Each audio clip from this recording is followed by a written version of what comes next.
In this video, I'm going to teach you how to connect Facebook leads to HubSpot. To do that, first, head over right here into your HubSpot dashboard in order to edit out some things that you needed. Once we're in there, just head over to the marketing, then go over to the ads. This will actually lead us to the Facebook leads or ads that we can actually utilize.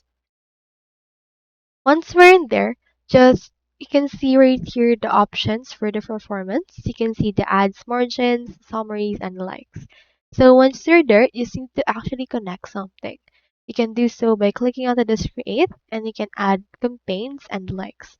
If you can see if you're connected yet to Facebook leads, you can go over to the settings or gear icon right here. Once you're in there, locate the option for the integration. It should be available under the account management. Here we have integration and click on the disconnected apps. You can notice right here that we already integrated our meta ads, which means that it's already set up, which actually shows us that ad page earlier. If not yet, you can just log in into your Facebook once prompted and install the meta ads from there in order to successfully connect them together. So that's all there is today, and if you haven't signed up for HubSpot yet, make sure to use your affiliate links in the video description. Thanks for watching, and I will see you in the next video.